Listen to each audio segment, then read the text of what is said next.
What's up, y'all? We are back for another mommy chat on the Petite Mama channel, and today everything is going to be about IVF and 2 under 2.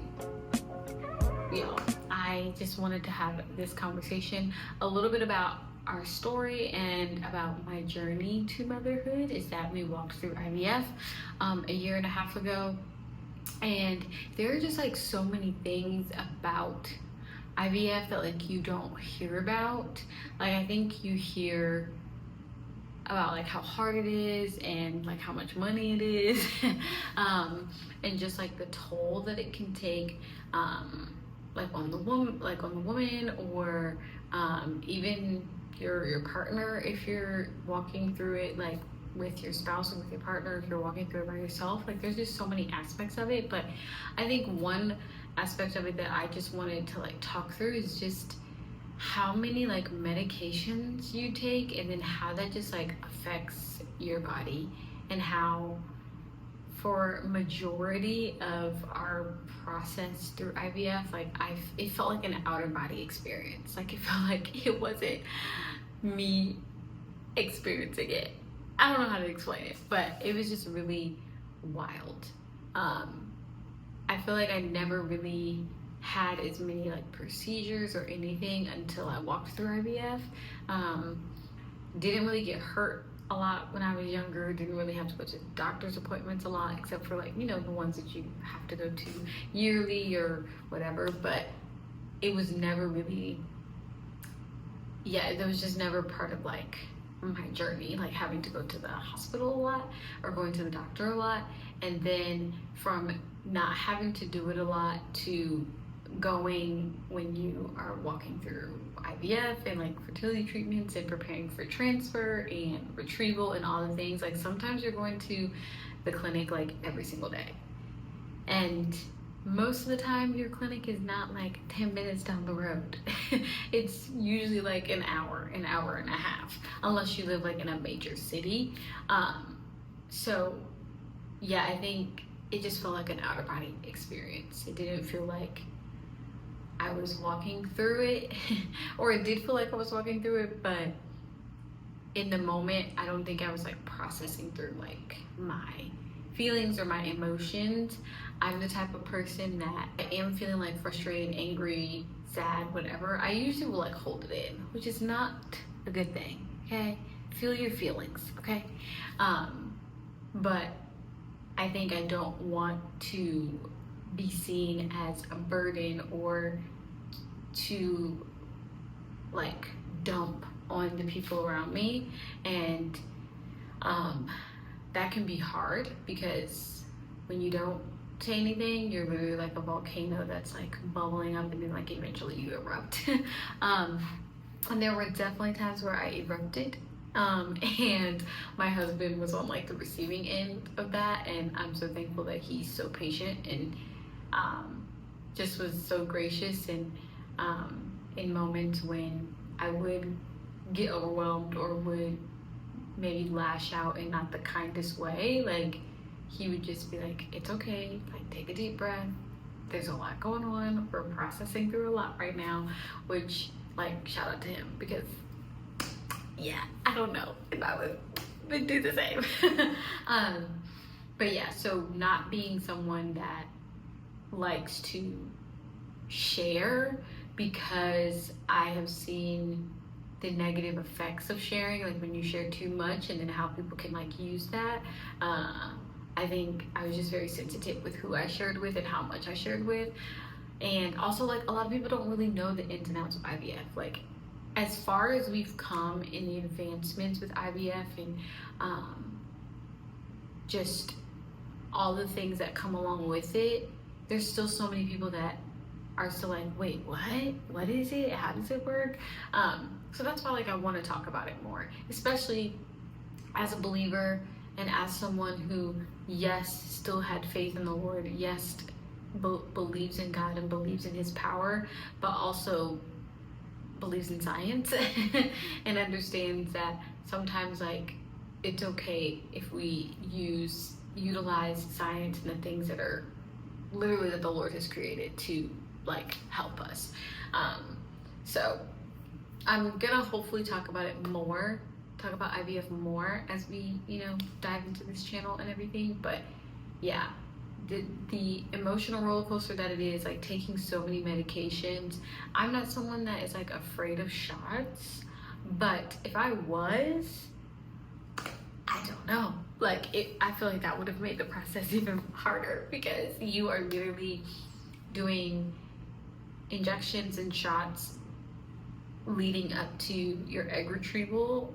And then after you have that procedure, then like there's a little bit of a break.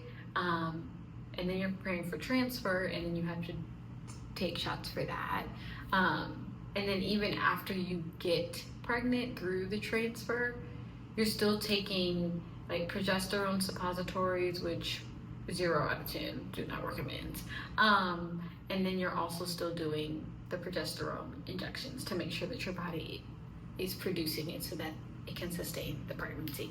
So like it was a lot of shots. So, and we did shots all the way up until I think it was like our 7 or 8 weeks of pregnancy, because that's when we went to the clinic for like our final ultrasound, and then we kind of like graduated to like going to an OBGYN.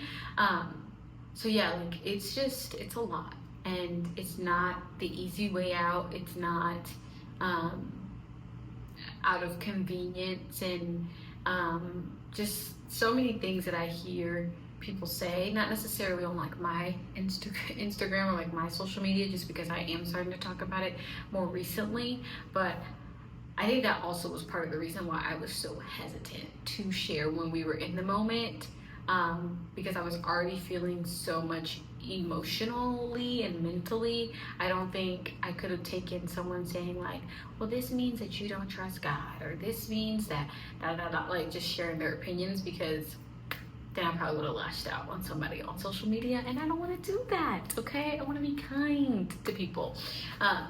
So yeah, we're gonna talk more about IVF and like all the ins and outs, especially if you are someone who's thinking about IVF, or someone who knows, like who has a family member or a friend that's walking through IVF. I think it's really important that we just have the right language, and we just have a healthy conversation about it, because that's the only way that you're gonna grow and you're gonna learn, is if you're able to listen and understand and have healthy conversations with people. On the flip side of that, 2 under 2, our daughter will be 1 year old soon, and the reality that we could get pregnant prayerfully, naturally, is kind of crazy.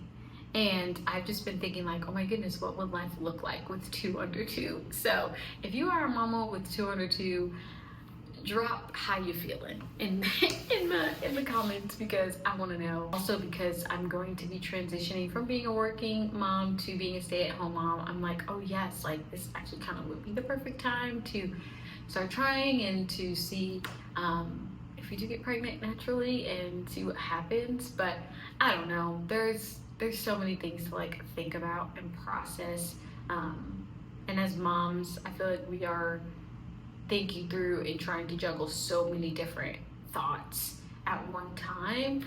So I've just been asking the Lord, and then of course talking to my husband, because we need to be in one accord, on just what it looks like for us to expand our family, and what happens next, which is kind of crazy.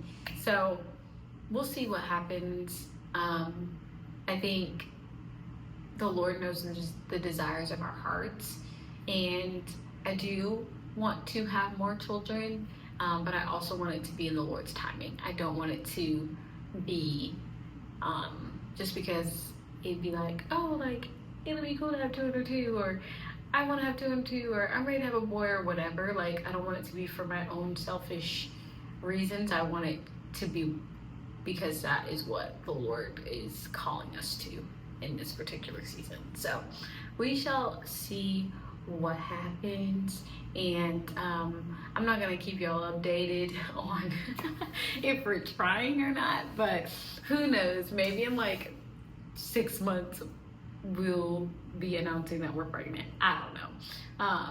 But I'm just trusting that ultimately the Lord knows what's best, and we're just going to be obedient. And that's truly what I believe motherhood, being a wife, just being a believer is all about. It's like being obedient to what the Lord is calling you to in a specific season. Just like I mentioned in my first video, like with transitioning, and like it's very easy to stay where you're comfortable and stay where things are like, okay, yeah, like I know what to do, this is what it is, like there's not much different, like here we go. But how willing am I to leave what is comfortable to embrace the unknown and embrace what the Lord has next? So if that is 2 under 2, if that is, you know, stepping into a job like shortly after we move, like I don't know, but just trusting the Lord. Like ultimately that's what I want to do. But if you guys have questions about IVF or even just like motherhood in general, like drop them in the comments. I want this to be a welcoming community and like just a engaging community. And I want moms to be supporting moms.